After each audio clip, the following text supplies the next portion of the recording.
Hey, what's keeping you up so late? Got something on your mind? Let's talk about it. My name is Koffee Dark N Sweet, and you are now tuned in to the Midnight Coffee Podcast. Here, have a sip.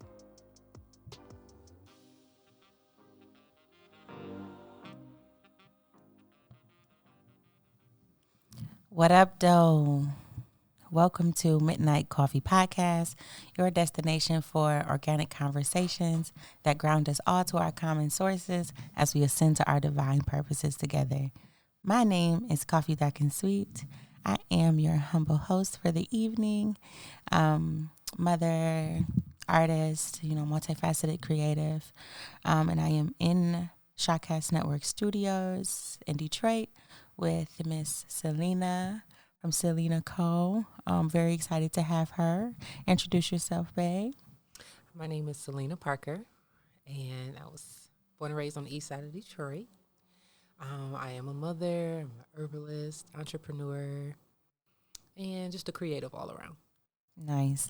I definitely see and have seen those things come about. Speaking of herbalist, this episode is called Herbal-ism. We are going to get into the natural ways that we occur and the natural ways that we keep ourselves occurring and keep ourselves in the natural current.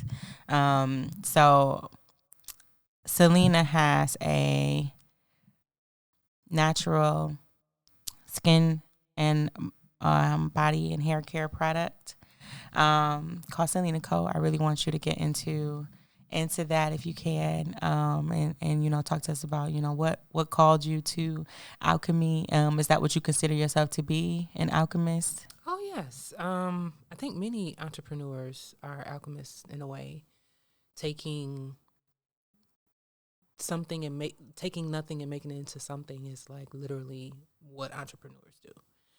They have different ideas, they believe something, and they get the vision, and they believe and they go after it. So my company, Socialite Body Essentials, is an energetic cosmetic company where my husband and I make sure that we are in the correct energy to create anything that helps benefit the skin. So what that means is I don't create if I'm in the wrong vibration, if I'm having a personal issue. I don't put that into my products. So each and every product that we provide, the energy is right when it's made. The intention is right when it's made. And so we've been doing this for about 6 years. It was 6 years in September. And on the herbal side, that is most definitely the alchemy side, because that came from my experience with conception. Oh, okay. I didn't know that. Do you want to get into that further? Sure. Yeah. In about 2018, my husband and I felt like it was time that we wanted to conceive. Mm-hmm. And we were trying, not really putting a lot of pressure on it, and it just wasn't happening. So I went to the doctor. They didn't understand why, because all of my charts were coming back normal. My blood work was fine. I didn't have any cysts. I didn't have PCOS. I didn't have any of those things. And I started to really get confused, like, what's going on? So I seen someone who made her own teas and was helping people get pregnant with her herbs. And at that time, I really didn't understand the real importance of herbs. But I tried it, and we didn't get pregnant after taking it, but I just felt so much better. And so fast forward to about 2021, my husband was researching the late Baba Kalindi. And my husband got in contact with one of his students from the pad, Sincere 7, and he was introduced to mushrooms.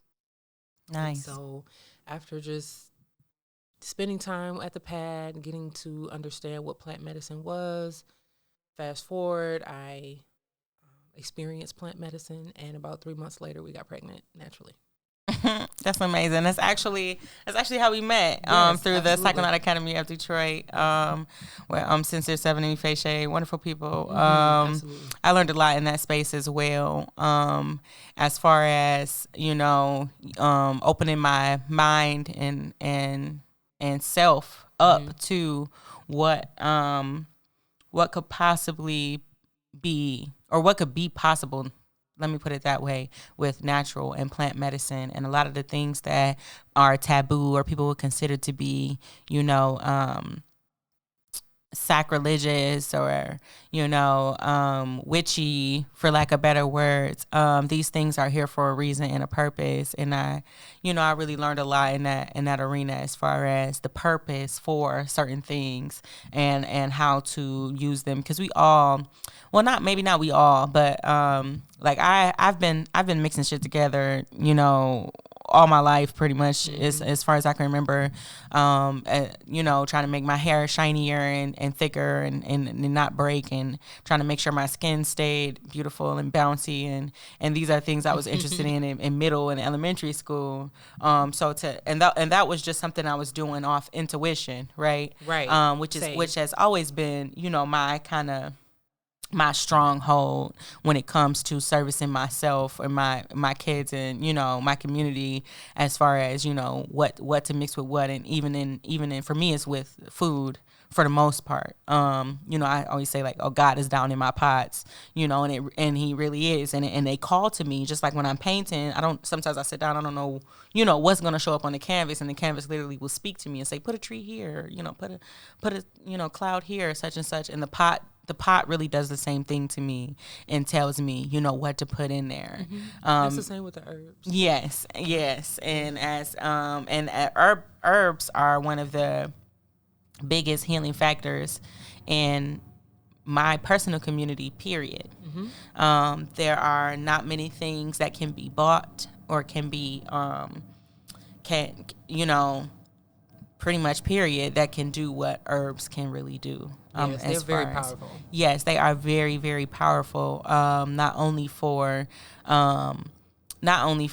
creating skin or hair care products, or but as far as, like, even as deep to go as to keeping us alive, Western essentially. Medicine, yes, to an extent, has been, a lot of the medicines have been derived from plant medicine, and it's either been filtered or diluted or just made, just adjusted. Exploited is the word I like to use. That is well. The Food and Drug Administration has done a lot to confuse us and turn us against our nature, as far as finding natural alternatives to what they have to offer. Because if we all do that, then there will be no Food and Drug Administration. Yes. Somebody said, how do you feel about vaccines? I don't take vaccines. Yeah. That's not. I figured. I thought I asked.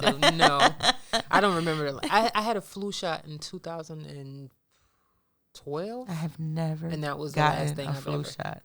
I was the sickest I've ever been. Never. My mama hot toddied us to death.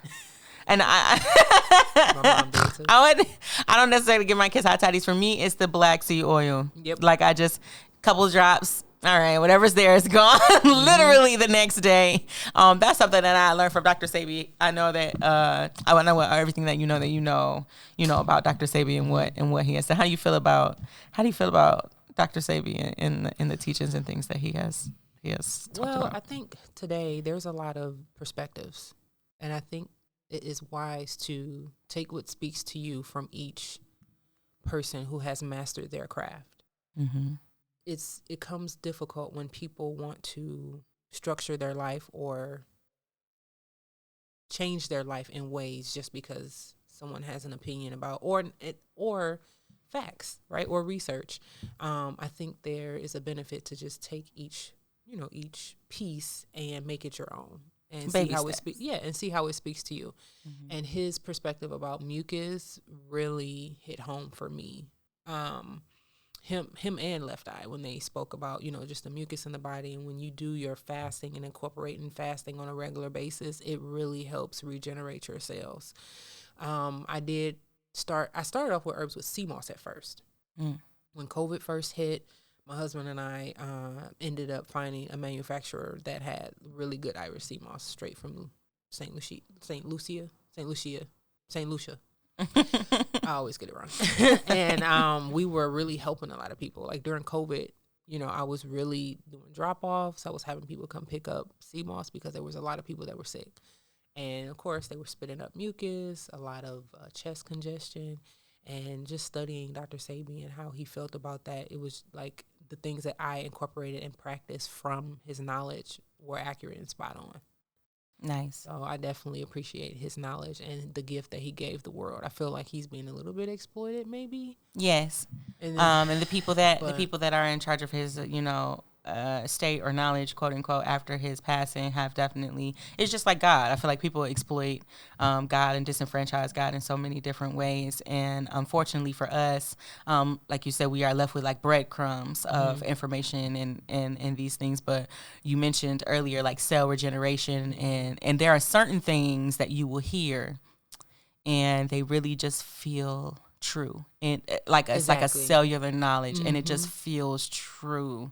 So it's like I said, it's an intuition thing. Like for me, a lot of the research came after the practice. Like I would just be, like I said, down in my pot. So I'm like, oh well, sage sounds nice, and rosemary sounds good. A lot of black pepper, cayenne pepper. I know my grandma said that helped clear out your sinuses. So let me put a whole bunch of that in there. You know what I'm saying? Yes.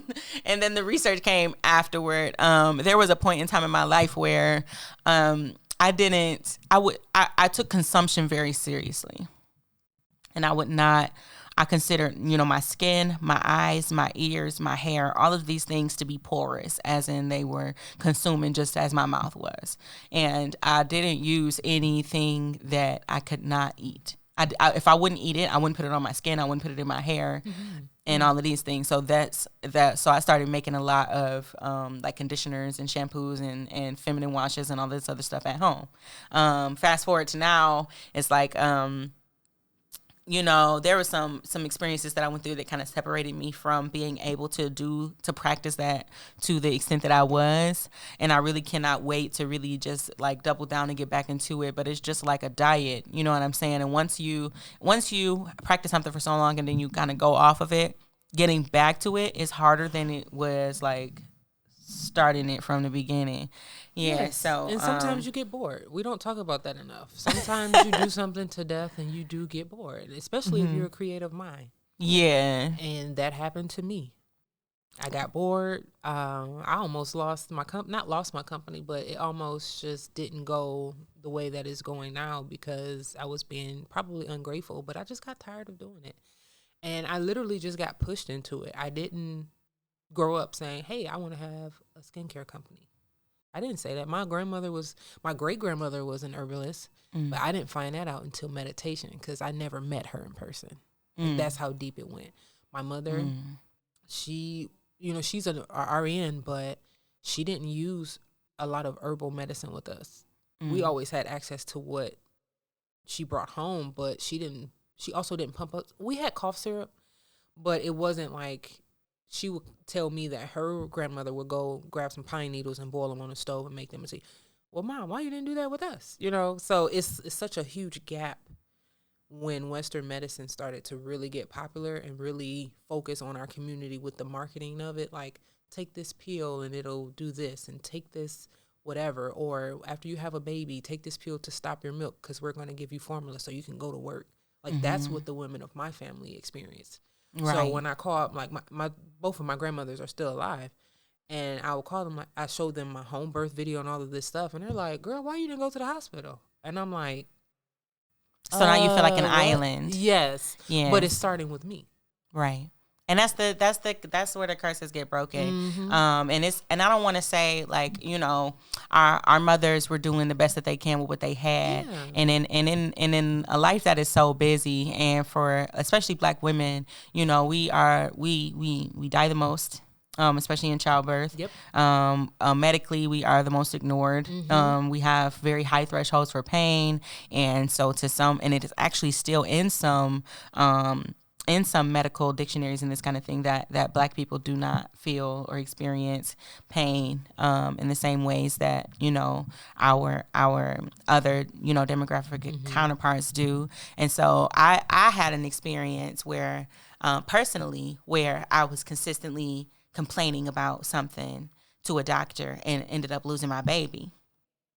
I'm not even joking. Goodness. It was I'm so sorry. yeah, it was one of the most to be just blatantly completely ignored like that. And so I'm saying like I'm leaking amniotic fluid. No, you're not. I'm leaking amniotic fluid. Yep, you knew no, it. you're not. I knew my body. I knew what was happening. No, you're not. No, you're not. Oh, your sack's empty. And then so for me, so that's a lot of the reason these kind of experiences are a lot of the reasons why I just kind of took my family back from medicine. And I don't like when it comes to stuff like vaccines, like I'm not necessarily anti-vax for a couple of reasons. One, because it is the Food and Drug Administration. So I was fully vaccinated as a child, and I'm not saying I'm perfect necessarily, but I know there's nothing like, I don't have any like developmental delays that a lot of people are scared of or to in any extremes. You know what I'm saying? And I also know for a fact that they put these same things that they put in the vaccines in the food. So if you are going to not vaccinate your child, but you're going to feed them McDonald's and Cheez-Its, you might as well vaccinate them. You know what I'm saying? I don't know. I just think that it's a personal preference. I don't feel a need to vaccinate my child, and I haven't been vaccinated, like I said, by anything for a long time. But if there's like my life is structured differently. So my thing is, if you are for the vaccinations and you believe that will be safe for your family, by all means, definitely do it. I think that we don't pay attention to our own stuff to know or to feel enough what we need. I have to work with my doctor. I don't need my doctor to override or raise my child or tell me how to raise my child. Yes. And I also still have to learn. We want to prevent people from making your mistakes, but your life is not theirs. Right. And so for me, I want to make sure that my child has his minerals, has his vitamins, because like you said, the same thing is in the food, but I just don't feel comfortable giving a jab to first off, you're not going to hold him down anyway, because he's very strong. That's torture. Can I ask you a personal question? And I don't want to go through that experience, and I don't think he should. Can I ask you something personal? Did you get your son circumcised? Oh, no comment. Okay.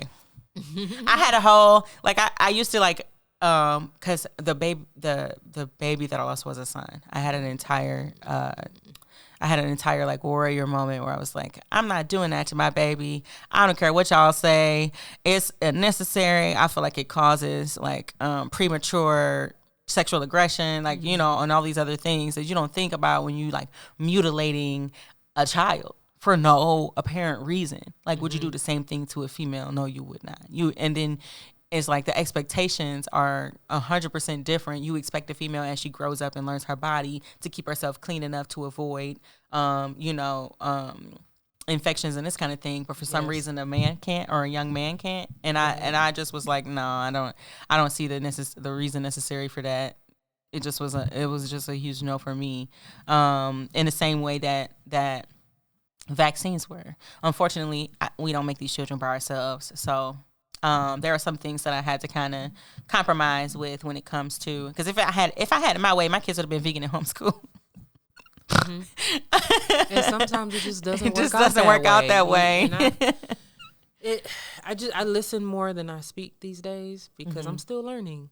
But if it doesn't feel right, why do it? But but you have to do what you have to do. Like you said, Black women, we're gonna do what we have to do for our children, and we have to make the best decision. And if we are talking to the doctors and it makes sense, then by all means, trust your doctor. But there's a lot of doctors that are not trustworthy, and they can't even explain why they're doing the things to the children. It's like a just in case, or, well, this child has seen this and this. And I'm not saying that it can't be a thing, because I'm not questioning something that somebody has studied for years and years and has experience with. But if it doesn't feel right to me because it doesn't make sense, then I'm not going to do it. And if I have to learn, then that's what I have to do. We don't know how to trust ourselves and our mistakes. Yeah. We want to be perfect. We want to not make a mistake. Well, life is about learning from your mistakes. Yeah. You mentioned earlier, sharing your home birth experience and your desire to be natural with your matriarchs and them not really understanding you are, the grounds that you were coming from. So how did you cope with that? Like, I feel like that's one of the kind of isms that Black women or women in general kind of face. I breastfed my babies and had natural births with no epidural and this kind of thing, and it made me feel like an island. I had nobody to. Yes, it can make you feel like an island. Yeah. And like the last 2 to 3 weeks of my pregnancy, I didn't talk to anybody. I cut my phone off.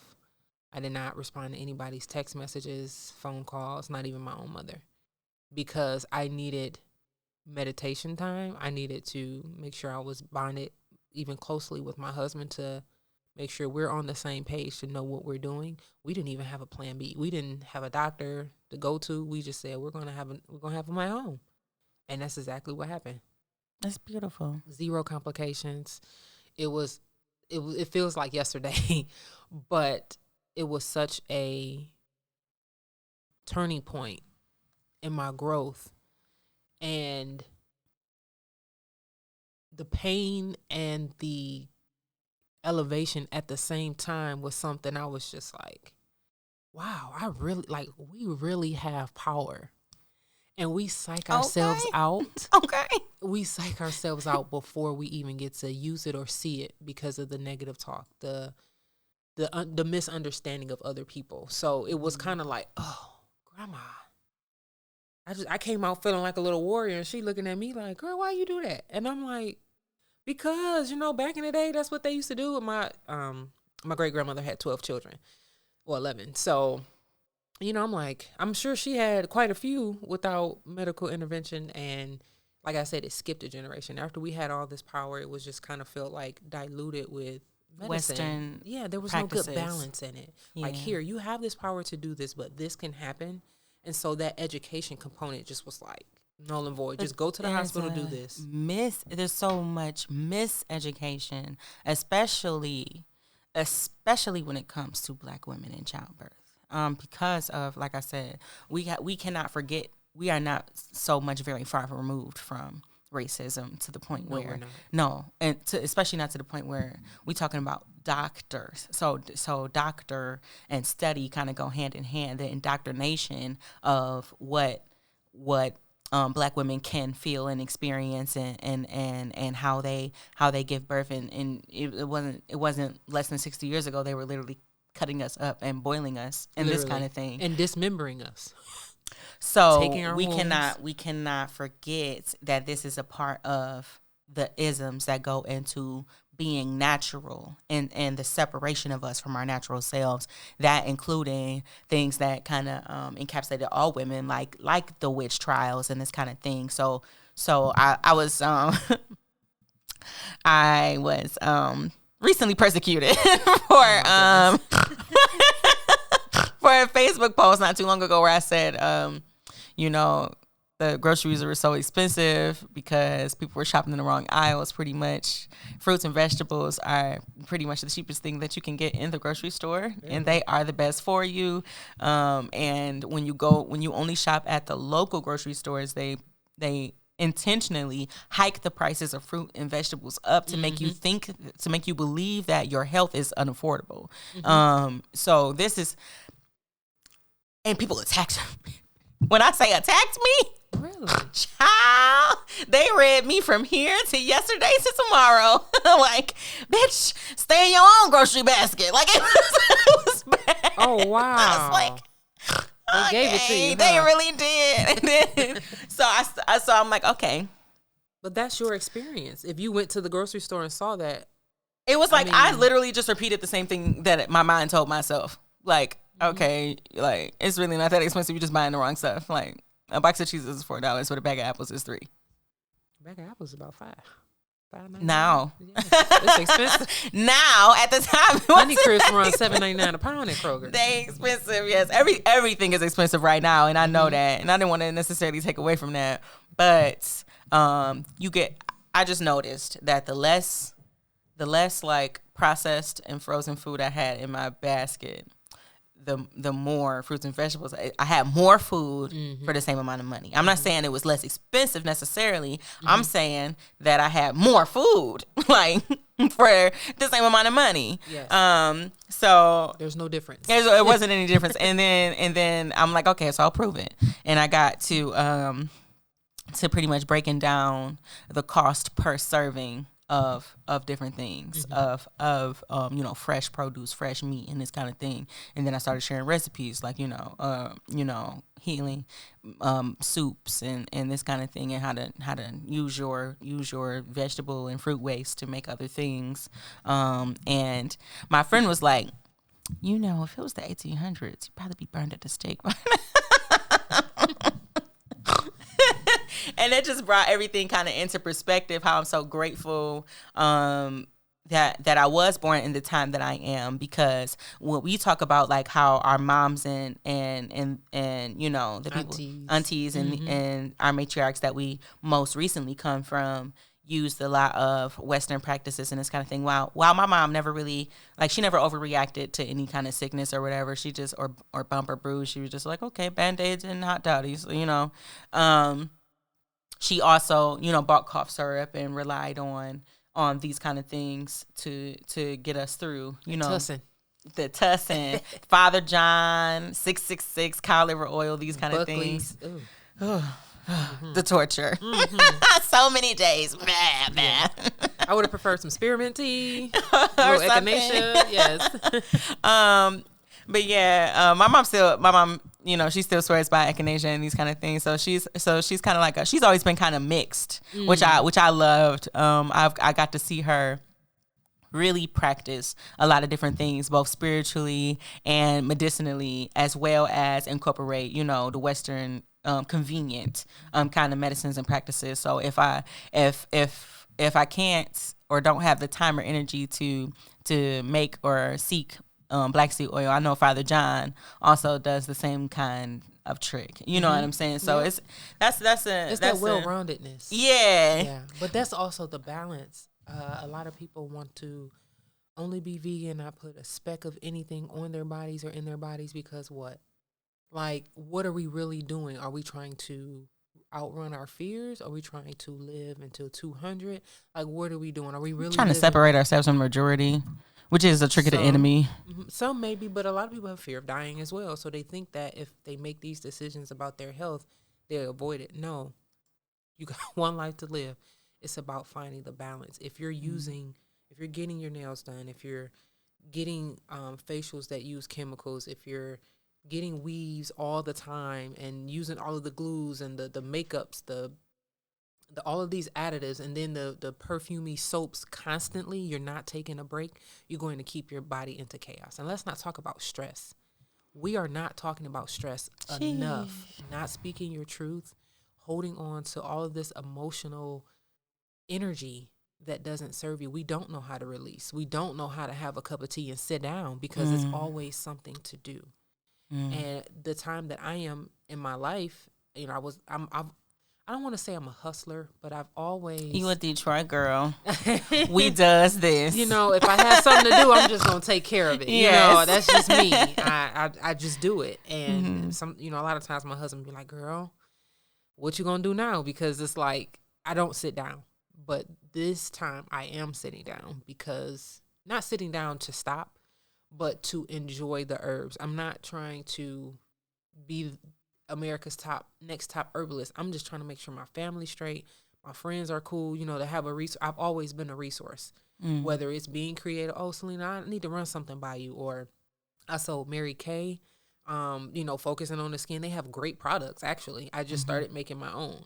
I was selling Body by Vi, the milkshakes, and trying to, stay in a healthy space, because I had gained a lot of weight. And herbalism just came again because I wanted to make sure I had my baby in 2022. So that was like the end of COVID, but people were still getting sick. So I was like, I'm not having nobody at my house. I don't want anybody there except for, immediate family. But that was on a slim chance as well, because people are not communicative when they're sick. And that's a problem. Because it's such a stigma around that, and that's one of the isms. Like, people are sickness is so stigmatized because it makes you unproductive, and it also makes you unsocial. Yes. So it makes you uncommunicable, and people don't realize how. I mean, if anything, COVID taught us how much we really rely on each other, and how much we really need each other. Because it's energy. It is, and you need to exchange it. That's why I said like the separation of self is a trick of the enemy, because we are all a part of a whole thing. We're part of nature. That's why things speak to you. Right. You know, the plants, you're it. You are what that is. Right. And we don't realize it because nobody told us that a lot of our power is innately in us, and we come from nature, Mother Earth. It's a whole cycle. It's literally a give back. You know, you take and you give. It's balance, and it's not a 50-50. Right. It's just recognizing when you're on one side of the scale a little bit too much, and you have to come back over here because you've been eating out too much, you've been splurging too much, or you're using too many products too often. Take a break. People don't want to take a break. We are not in a take a break society. We're not. I saw my mama go, and I held myself to this same exact standard for so long until I burnt the fuck out and had no choice but to sit down. And that's something that God will do. You know, God's like, all right, lady, you can't hear me. You're not listening. With me. It took us sit 3 down. years, and you know, I was just trying to do everything, and it's like you don't have to do nothing. Yeah, this is already in you. A lot of our work until is you tap into you. Yeah. Then none of this is gonna happen. And so I had to, like, my first experience with plant medicine was so glorious, and then that second one, whoa. I mean, it showed me things about myself that I didn't even know were there, and it was all of that dark. And it was just like, well, what are you going to do with it? The shadow work is so necessary. And I had to go through that thing, and I had to face it and admit a lot of things, even especially with communicating with my husband. You know, we're best friends. We are literally like yin and yang. And there's a lot of things that I just was not proud of that I had to, you know, just say, hey, this is what was shown to me, and this is what I'm working on. So if you feel like maybe I'm a little off, or it's not you, it's me, literally.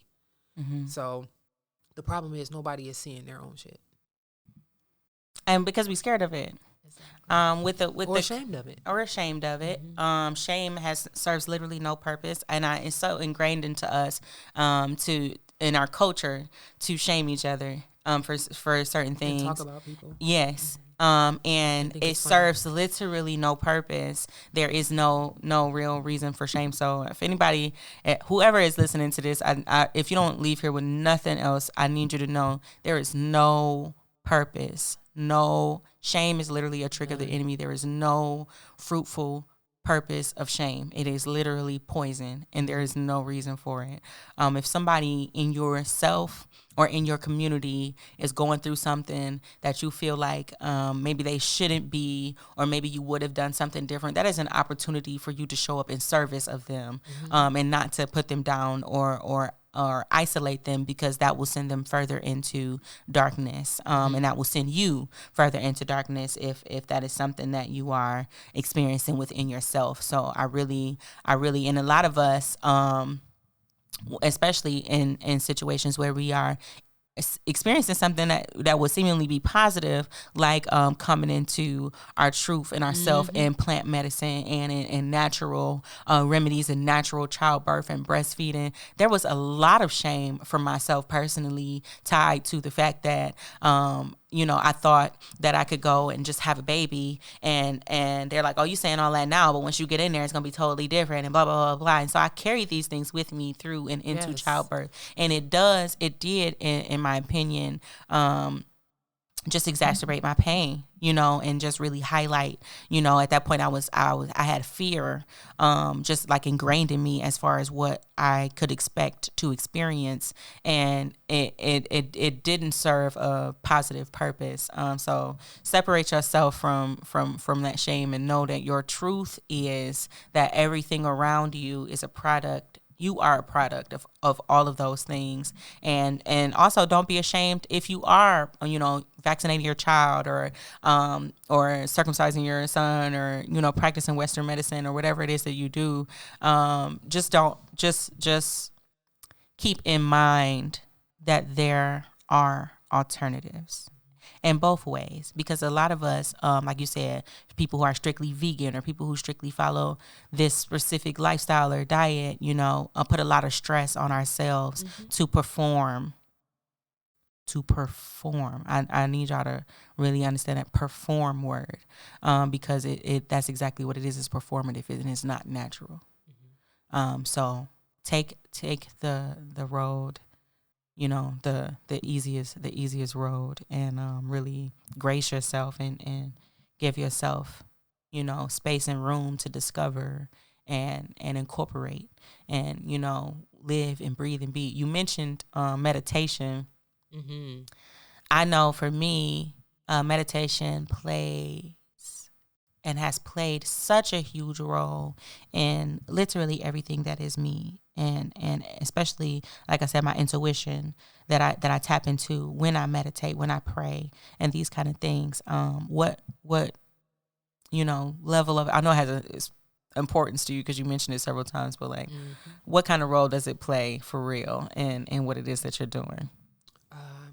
I started meditating at the end of 2019, so around like October. So new. Yes, 2019, nice. And I did a 90-day mandala, which is a 90-day cycle, and I was inspired by Ishakriya.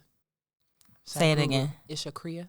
Okay, what's that? Sadhguru. It's a style of meditation. Okay. And for 90 days straight, I meditated, and it was one of the hardest yet rewarding things because that was the first time that I sat still.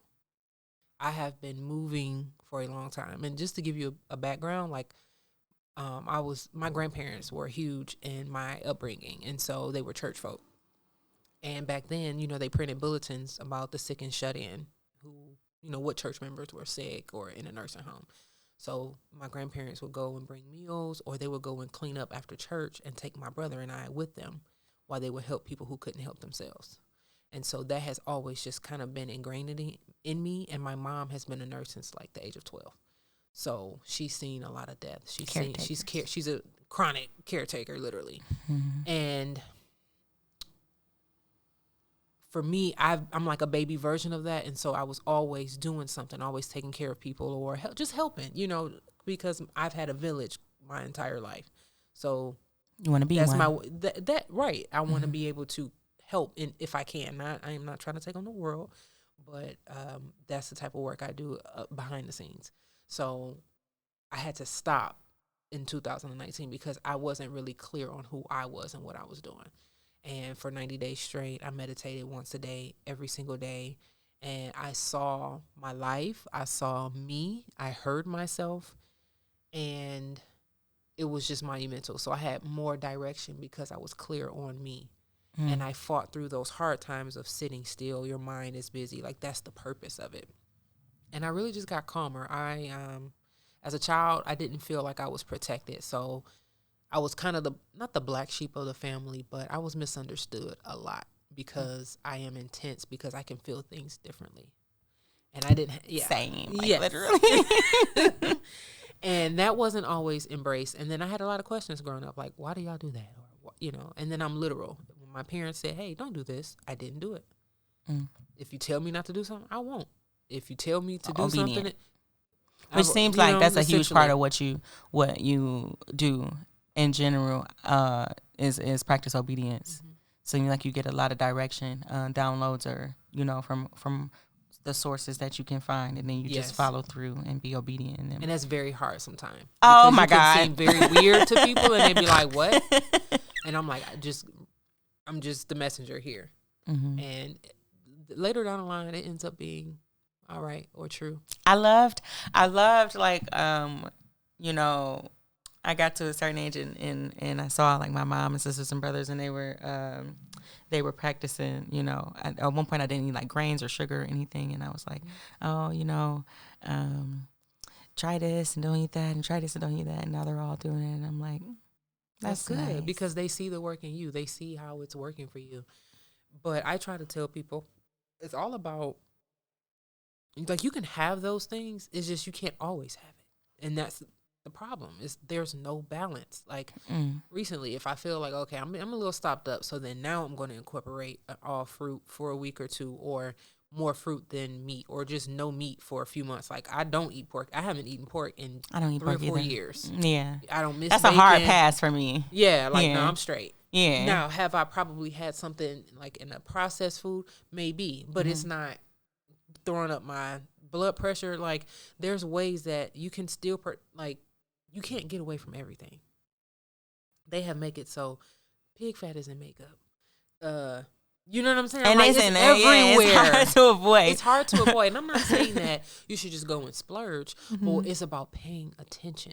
Like, I have not gotten my nails done for a while because I don't want to be in there breathing all of those chemicals right now, knowing that I use this and that. But that's why I created like hair products with only essential oils and, you know, no chemicals, because I needed to kind of calm down on everything that I was using. And I don't think people realize that. You're programmed to get up. The fluoride is in the toothpaste. I was about to say toothpaste, You know. dish liquid, Yes. soap powder, Yes. the chemicals you clean your floor with, Your face wash, all of that, your toners. You know what I'm saying? But I have never used like face wash or toner or any of it. Really, Never in I have my my own life. line. It's all natural. But like I said, I had the Mary Kays. They worked. But when I looked on the back of certain things, it's like, okay, maybe I just You're looking at it like this this. every day. Right. And I think that's the thing. People don't stop and pay attention because we got a lot. We got these kids, this job. The overwhelming amount of decisions we have to family. make in a day is excruciating. But the more you keep putting yourself last, the worse it's going to get. Amen. So you got to suit up. Amen. And that's what herbalism is for me. It's about literally Suiting suiting up and being aware. I don't live in perfection. I do not. I love me a good beef rib every now and then, but you're not going to catch it often for me. And I think that's where I'm at. Like, I'm in a place where if I want something, I'll have that. But I know that I have to do the counteractive work. If you're going to put it in your body, then. You know, fast. I do either intermittent fasting or my husband, he always tries to fast 24 hours once a month at minimum.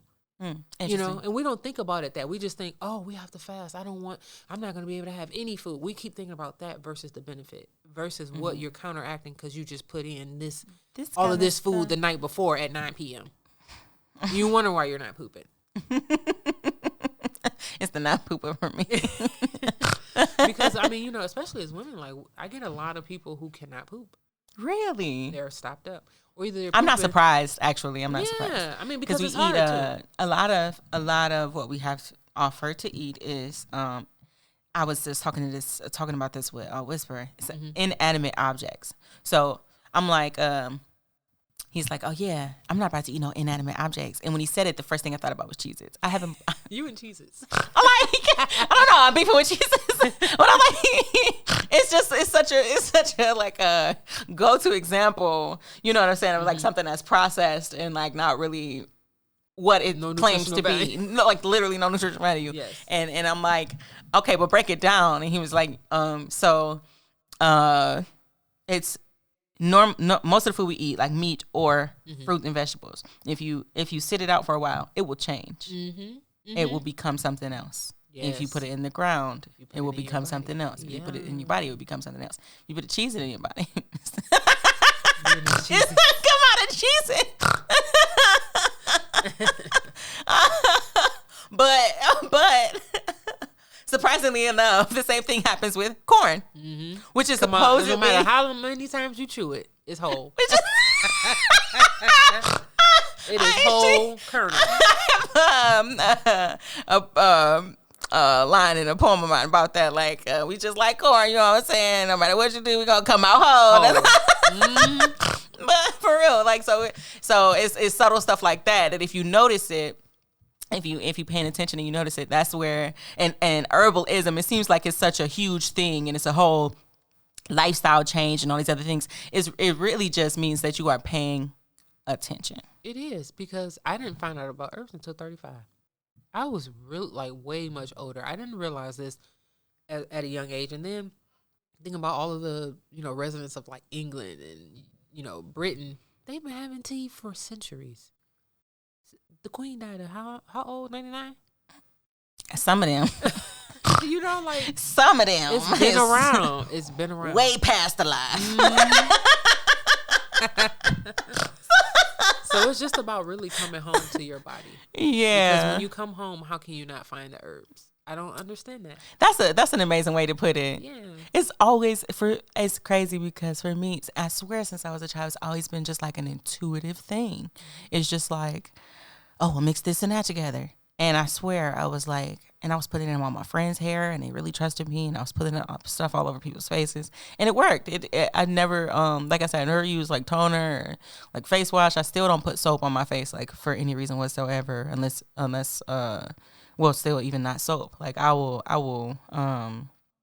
wash my face like once a week with alcohol, but other than that, it's just water. Like and so all of these things in the kitchen, in the bathroom, these things that I kind of came up with were just so kind of innate and natural to me. But it's still, like I said, I'm not by any means, any way, shape, or form following a lifestyle or a specific kind of regimen. I'm just kind of going with the flow. Absolutely. I know that my body fluctuates as far as like weight and, retention and these kind of things. And I just kind of like let it do that. Just like my emotions, they will all change eventually, yeah, I wanted to have this conversation with you because you are, and it's interesting considering that this is something that's so new to you, but you really like have taken it and just like ran with it, which I'm so proud of and excited for. And I want to encourage more people that it's not too late. It's never past their time. It's never outside of your knowledge or outside of your reach to go and get some type of natural flow. And that's really incorporate something natural. And I say natural flow because it's everything that you consume is not always going to be natural. And that's okay. Because that's the beauties of our bodies. Right. Right? Like think about what we were eating back in the day. Yeah, we had fresh food, but we were also eating pig guts and ass. Right? So like you can say ass. Right, We were eating some tough things back in the day, right? And I guess like longevity probably wasn't as big now. Like my grandmother, she just made 96, right? And my beautiful uncle, her brother-in-law died at 100. Yeah, nice. So I have like longevity in my family. And some people they got it in. They get to that age smoking cigarettes and all types of stuff. Right. It's wild. Thank God she doesn't, but yeah. Thank God, yeah. But some people do. Yeah. You know what I'm saying? It depends on the person, and I honestly believe it's the temperament. My grandmother is still here because she wants to be here. She doesn't want to miss anything with her grandchildren, with me and my brother. Like she wants to be here, and that will and that drive is literally telling her mitochondria, her cells, like, you're still here. You can be here because of X, Y, and Z. Our uncles and aunties, they don't tell us about the stresses and the traumas. They hold that stuff in. They don't want to tell us their shortcomings. They hold that stuff in. So where do you think it's sitting at? In their cells. And it just spreads. Like cancer means more than just cancer. Right. Yeah, it's like an autopilot. We keep forgetting that. Yeah. We keep forgetting the emotional turmoil that people have been under probably since birth. We're probably still living in past hurt. And that's how you pass it down, though. Exactly. But thankfully you found, the Psychonaut Academy of Detroit and mushrooms and these kind of things that helped you release yourself from holding on to those things yourself and passing it to your children. I'm counting my blessings as far as the amount of curses that I'm breaking. I'm really on the road. I'm just like, every day. like I'm like, really on the road. So good. Like I just be like, look at her. Really on the road. Thank God. But count them, and make sure that you are like, I'm honest. I'm honest with my children. I'm honest pretty much with everybody around me. I don't hide anything. I don't really bottle anything up. That shit will make you sick. And when people don't understand is, generational trauma gets thrown around a lot. It's like a lasso that we wrap around ourselves and our children and to rope everybody in but people don't really understand what that means. And what it means is when I am faced in the same situation that my mother or her mother may have faced, I am 70% more likely to respond in the exact same way that they did. So that knowledge alone frees me from those responses. So, and then also the knowledge of what they went through. And it's a combination of that. And since we get here, y'all got to understand from the time we get here, we are under spiritual attack. We just are. And we have to be diligent about protecting ourselves and keeping our minds and our bodies strengthened. And a part of that is just the incorporation of herbs, of natural medicine and these kind of things. There are wonderful things. There is not a specific lifestyle that you have to subscribe to. There are wonderful things that a whole chicken can do for your body. Wonderful, amazing things that a chicken can do for your body. There are wonderful, amazing things that, all the greens and everything can do for your body. And what we don't understand, I feel like, is that medicine is not something that you take when you're sick. It literally is. It's an ongoing thing. It's just like a way of life. It's a part of life, yes. I don't go a day without tea. I do not go one day without and my a kids tea are or a so tincture. into it too. Yeah. Really? My daughter is too. She doesn't Tea go a day time is so serious in my house. My daughter is literally like an old lady now. I wake up like, why are we both at the Keurig? Like, excuse me? Yeah, she's been on her stuff. And, especially as young adults, like, in high school, I'm seeing so many high schoolers and young adults with really bad skin. And I'm like, why your mama not telling you? Oh, their mamas don't know. Exactly. But then also they under the pressure to look a certain way. So they got all this makeup and all these extra things that they do today. Which I'm not against. I'm okay with you wearing it every now and then. But it's extreme. Day, a lot of people do not like the way that they look outside of those things. And that's so unfortunate. And I've been there. So that's not coming from a place of judgment. Likewise, yes. We've all been there. But, my mom is so, like, she's my biggest cheerleader. And we've had issues. Like, we've had mother-daughter. Like, I've had mom hurt, and she's had, I'm assuming, daughter hurt, right? Yeah. And I'm looking at her not as mom these days, but as a woman. And I had to ask my mom the other day, like, can you just look at me like a woman? Like, I'm just coming to you as a woman. I'm not in baby mode right now. And I think that's kind of changed her whole perspective. And it's like she can take never even think about it. Never thought about it. Yeah. Never thought. Like, I'm looking at my son as a human. I've always done that with my children, even from the womb. I never baby talked them. I never did. I don't lie to them. I just kind of. Yeah. I explained about, well, he's young, but with my daughter now, she's just like, she gets all of it. Like she sees a lot and we talk about a lot, and young adults are they don't know how to tell their truth. They don't know how to tell how they're really feeling. And I think as adults, instead of getting offended because this generation isn't listening. We need to be safe spaces for that. We need to be safe spaces. Yeah. But it starts with the herbs, too. Bring them in on how we doing. What you doing? Oh, Mom, you're never sick. Well, what are you doing? Oh, well, come on over. Let me show you. This is X, Y, and Z. And, you don't know what you don't know. But herbs are such a good way to bring your child home. St. John's wort or red clover or just different herbs can help you just decompress for a minute so that you can see straight. A lot of people don't have clarity about themselves or about life. Misguided focuses. Yeah. The pressure to perform is really intense. That whole and to produce. I'll sleep when I'm dead kind of situation. I gotta get a bag. No, no breaks taken. This kind of energy. Chasing anything. Yes. Just anything. Stop. A woman, a man. Stop fucking running. Yes. And just be. Who are you without these things? Who are you?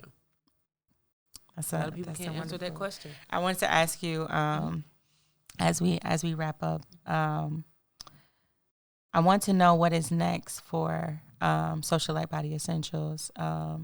And I know that you had an experience with postpartum hair loss, and you helped regenerate your cells essentially that produced hair and that kind of thing. So I do, before you go, I definitely want you to touch on that.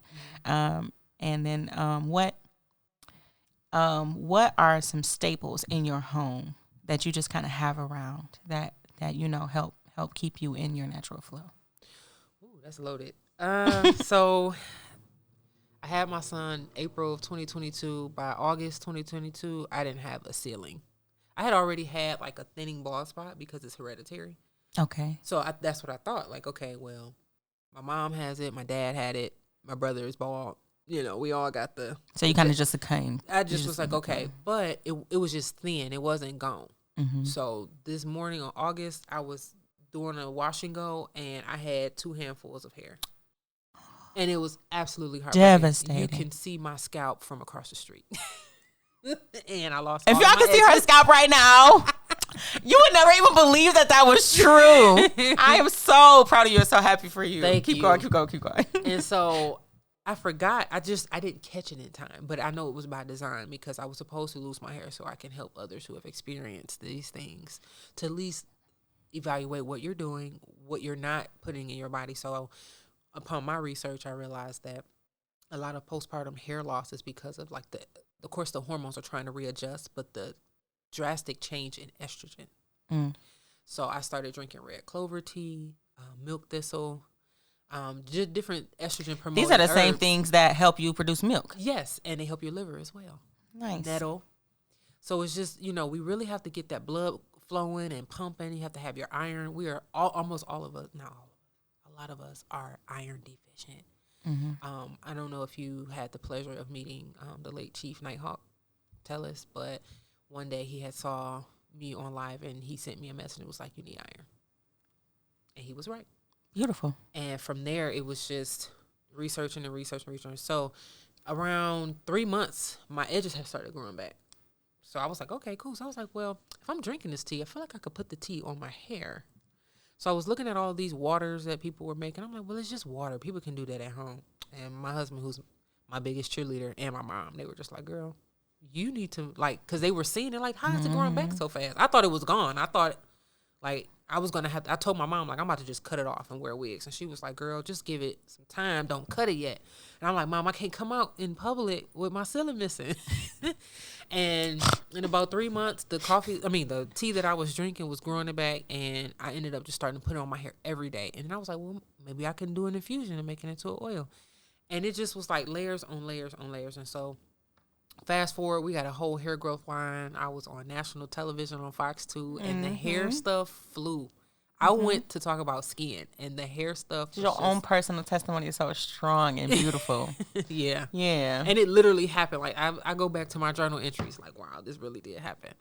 And, just being consistent, it was also something that called me back to myself. You need to make time for you and stop putting things off because of this baby and your grown child. Which are excuses that we give ourselves to suffer. We do. Yeah. We do. And I've been literally putting myself first a lot more, consistently. Amen. And it doesn't ruffle any feathers. It doesn't mess with what my husband has going on, my daughter, or my little one. So I'm going to keep this up, right? And so we had the hair growth. My hair had grew back, and then I wanted some more layers. And then also the old hair was thin. So now I'm growing brand new hair that's full, thick, shiny, and beautiful. Thank you. So I cut my layers back in, and it's growing back already.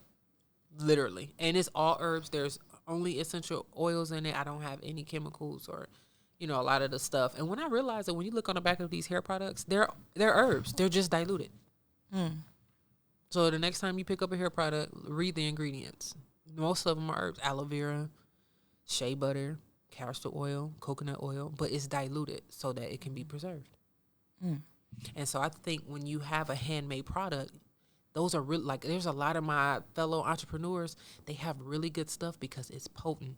They care, and it's the intention. Right, the energy, like you mentioned before. It's the energy exchange. I have Absolutely. a business called Energetic Investments. That's where the title came from. The name of it came from because I had nothing to give it but energy, but it was where the energy. Yeah, and everything is an energy exchange. Whatever you put your energy into, it's going to have an exchange of something. You just got to decide what it's going to be. Yes. So there's that. And what's next for Socialite? I'm just stepping into more, I do a lot of behind the scenes. One, because I just respect people's privacy. And everything isn't, I'm not trying to sell me. Right. Even though I know people are drawn to me, I just want to live my life for me.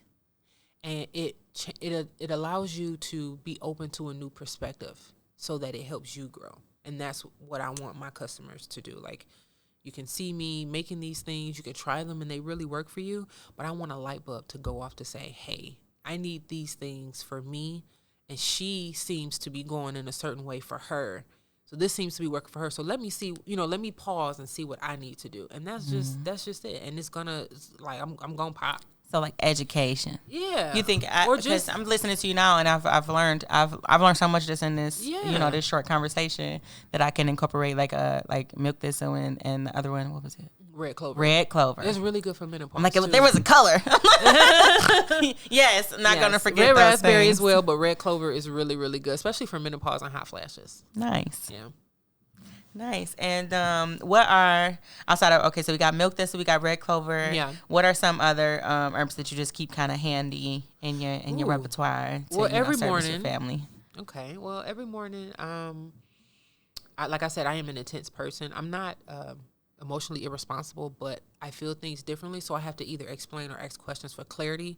Because if I'm seeing it one way, I want to make sure that's that and not just something else speaking, or fear speaking, or trauma speaking. So I really want to make sure my hormones are balanced for the day. So when I do wake up, I always have Damiana. Like, that's one of my favorite Damiana? herbs. Yes. That sound like a cousin of mine. A lot of people say Damania, but the I doesn't come before the A doesn't come before the I. So I'm not sure, but it's either Damania or Damiana. Okay. Definitely nettle. It's just really good for the blood. Red raspberry for that time of the month. I no longer have cramps. Amen. My niece is just entering, not to tell her business, but you know what I'm saying. Yeah. I'm trying to. I had endometriosis kind of coming up. The solve for me was birth control, which I avoided for a long time because it felt unnatural to me. But I prolonged my suffering doing that. Now I don't really have these issues. You know what I'm saying? So I'm trying to figure out how to. So thank you for that, because I definitely keep red raspberry tea on hand. Red raspberry and nettle are really, really good for your that. Cycle. Yeah, it's just for your uterus in general. Of course, mugwort, but that can make you sleepy, so you got to be careful about that. But cinnamon is good. I like to have my teas to taste good as well, and then especially with spearmint, because when I did get my blood drawn before, I produce a lot of testosterone. So not a lot of it, but I need to make sure I keep it under control. Okay. So spearmint helps with that. Yeah, spearmint definitely helps with that.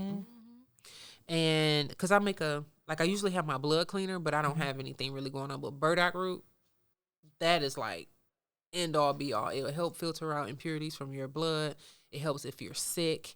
It helps the liver. It's an all over superhero.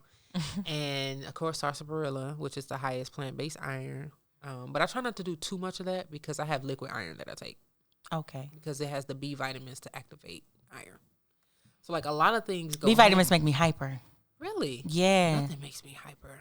Yerba mate is really good. Like that's like my. You said coffee. What? Yerba mate. Never heard of it. Really? Yeah, it has a good concentration of natural caffeine. Okay. No jitters, no headaches, and I have that every day. Nice. Because I don't drink coffee. Nice. I definitely be drinking coffee. Yeah. There's a ton of stuff you could take. Yeah, I'm gonna listen to this later and write all this stuff down. Yeah, I mean you can always hit me up, and then it just depends on how you feel. Some people might not wake up depressed or whatever. Some people but a lot of people do, and they don't understand. That's another thing when it comes to trauma. Like your body and mind are on autopilot from the most extreme emotion that they felt the day before. So for most people, the most extreme emotion that we feel is a negative one because that's the one we pay most attention to. You can be happy. Happiness for most people is fleeting, but sadness and pain and those kind of things are lasting emotions because we want to make sure that we don't feel them again. So we put ourselves in these cycles of feeling them, trying not to feel them, putting them away, this kind of thing. And so when you wake up the next day, your body's like, oh, so this is what we're doing. And it's tired. It's tired. And then everybody else doesn't know. So that's another thing. It's like you try to explain it, but, well, no, you don't know what I felt today, or you don't know what I'm thinking because you're not me. And it's like, so why give it power? You can acknowledge it, but, let it take over. I mean, that's just a decision, a personal decision. I can't. I feel like it's less a personal decision, more of like a product of conditioning. It's hard out there. It's hard out here. It's really hard. I used to say the same thing, but my baby just told me today. She crawl out of a cycle, man, that thing is hard. She said every time I go in that school, my 16-year-old, she said, I feel like everybody is depressed, including the teachers. She said it's just like a big cloud of depression over the entire school. Can you imagine? Kids are killing kids. They're stealing. They're sad. They're in poverty. That's the main thing. That is the major issue. So it's hard to separate yourself from these cycles when they are happening outside and in front of you, especially for children. And this is why, as mothers, as matriarchs specifically, I feel like it is our duty not just to do this for our children, but our husbands and these kind of things as well. And I know we have to wrap up soon. I'm really loving this conversation. My baby daddy had diabetes, and I literally started to, and that was the beginning of like the seriousness of, well, if I can't eat it, I'm not putting it in my body. I'm not putting it on my body. You know what I'm saying? And I literally got him to the point where he didn't need insulin shots or anything like that. Just from diet alone. It's that intuition. We have to protect. That is our innate. I'm not saying, I know it doesn't come naturally or intuitively to everyone. That is why I put this episode out here. So if you're looking for the information, it is available. A lot of this stuff I literally learned in a Google search. I'm just saying. And applying it. Yes. And just jumping in there and doing it. Yes. Right? So there are deadly herbs out of there. You know, you can't take too much licorice root and, you know, bayberry and things like that. But for the most part, a lot of like surface things are safe. And simple. It's easy to incorporate. Yeah. Yeah. It's a conditioning thing. It is a conditioning thing. Thank you so much for joining me today. Thank you for having me. Let us know where we can find you. sbefresh.com is my website, and my personal Instagram is Selena CEO. And my business Instagram is instagram.com/Socialite Body Essentials. And my Facebook is facebook.com/Socialite Body Essentials. Nice. And like I said before, Koffee Dark N Sweet, KOFFEE Dark 'N Sweet. That's pretty much wherever you want to find me personally. I might also have One Crafty Mama, where I serve up really good, delicious food, obviously, that's made with loving and healing intention, and Energetic Investments, where I use my creative endeavors to service my community and service artists and help us, stimulate the economy. Thanks for joining us.